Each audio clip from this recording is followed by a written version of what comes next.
നമസ്കാരം. കർണാടകയിലെ ഷിരൂരിൽ മണ്ണിടിഞ്ഞ് കാണാതായ ലോറിക്കകത്ത് ഡ്രൈവർ കോഴിക്കോട് കണ്ണാടിക്കൽ സ്വദേശി അർജുൻ ഉണ്ടോ എന്ന് സ്ഥിരീകരിക്കാൻ ഇതുവരെ സാധിച്ചിട്ടില്ല. ഇന്നലെ പകൽ തെർമൽ ഇമേജിംഗ് പരിശോധനയിൽ പുഴയ്ക്കടിയിലെ ലോറിക്കകത്ത് മനുഷ്യ ശരീരത്തിൻ്റെ സാന്നിധ്യം കണ്ടെത്താനായില്ല. പരിശോധന രാത്രിയും തുടരുകയാണ് എന്നാണ് റിപ്പോർട്ട്.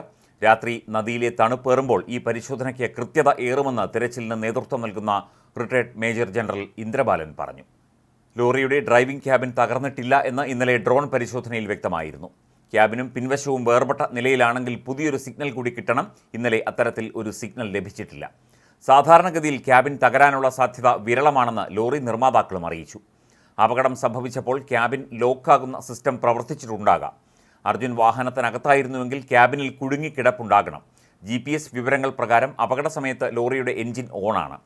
ഇതാണ് അർജുൻ ലോറിക്കകത്ത് ഉണ്ടെന്ന് കരുതാനുള്ള സാധ്യത. അതേസമയം ലോറി ഓഫാക്കാതെ പുറത്തിറങ്ങാനുള്ള സാധ്യതയുമുണ്ട്. അർജുൻ ലോറി നിർത്തി ചായക്കടയിലേക്ക് പോയപ്പോൾ മണ്ണിടിച്ചിലിനൊപ്പം പുഴയിലേക്ക് വീണതാകാനും സാധ്യതയുണ്ടെന്ന് കാർവാർ MLA സതീഷ് കൃഷ്ണ പറഞ്ഞു. ലോറിയിലെ ഏതാനും മരത്തടികൾ കിലോമീറ്ററുകൾ അകലെയുള്ള ഗ്രാമത്തിൽ പുഴയോരത്ത് കണ്ടെത്തിയിരുന്നു. 400 അക്കേഷ്യ തടികളാണ് ലോറിയിൽ ഉണ്ടായിരുന്നത്.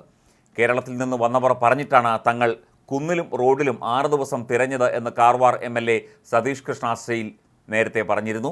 അർജുൻ ഞങ്ങൾക്ക് സഹോദരനെ പോലെയാണ്. അർജുന് പുറമേ കാണാതായ 2 പേർക്ക് വേണ്ടി കൂടിയാണ് തിരച്ചിൽ. കേരളവും കർണാടകയും ഒന്നിച്ചാണ് പരിശ്രമിക്കുന്നത്. ലോറിയിൽ 6 ദിവസം വരെ ജീവൻ നിലനിൽക്കുമെന്നും ലോറിയുടെ GPS റോഡിലാണ് കാണിക്കുന്നത് എന്നും കേരളത്തിൽ നിന്ന് എത്തിയവർ പറഞ്ഞു. ഇതോടെയാണ് പുഴയിൽ കേന്ദ്രീകരിക്കാതെ റോഡിൽ തിരഞ്ഞത് എന്നും അദ്ദേഹം വ്യക്തമാക്കിയിരുന്നു. അതേസമയം അധികൃതരോട് ആദ്യം അതൃപ്തി ഉണ്ടായെങ്കിലും ഇപ്പോൾ തിരച്ചിൽ ശരിയായ ദിശയിലാണെന്ന് അർജുൻ്റെ ഭാര്യ സഹോദരൻ ജിതിൻ പറഞ്ഞു. അർജുൻ്റെ ലോറി റോഡിലുണ്ടോ എന്ന സംശയമാണ് പങ്കുവച്ചത്. പ്രാഥമിക തിരച്ചിലിൽ ലോറി പുഴയിൽ ഇല്ലെന്നാണ് നേവി NDRF സംഘങ്ങളും പറഞ്ഞത് എന്നും അയാൾ പറഞ്ഞു. അതേസമയം ഗംഗാവലി പുഴയിൽ ഇന്നലത്തെ ഒഴുക്കിൻ്റെ ശക്തി 6 നോട്ട്സിന് മുകളിലായിരുന്നു. അതായത് മണിക്കൂറിൽ 11 കിലോമീറ്റർ വേഗത്തിലുള്ള ജലപ്രവാഹം. 2 നോട്ട്സ് ആണെങ്കിലേ നാവികസേനയ്ക്ക് സുരക്ഷിതമായി ഇറങ്ങാൻ കഴിയുമായിരുന്നുള്ളൂ. പരമാവധി 3 നോട്ട്സ് വരെ ഇറങ്ങാൻ കഴിയും. നിലവിൽ ആ നിലയിലേക്ക് ഒഴുക്ക് കുറയാൻ സാധ്യതയില്ല എന്നാണ് റിപ്പോർട്ട്. ജീവന് ഭീഷണിയുള്ളപ്പോൾ നാവികസേനയെ തെരച്ചിലിന് നിർബന്ധിക്കാനാവില്ല എന്ന് ഉത്തര കന്നഡ കളക്ടർ ലക്ഷ്മിപ്രിയ പറഞ്ഞു.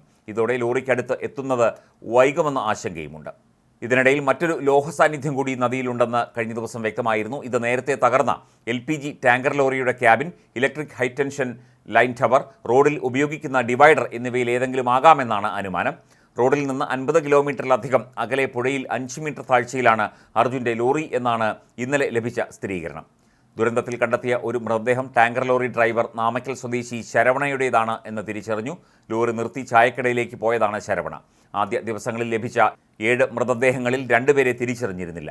ദുരന്ത ദിവസം രാവിലെയാണ് ശരവണ അവസാനമായി വീട്ടിലേക്ക് വിളിച്ചത്.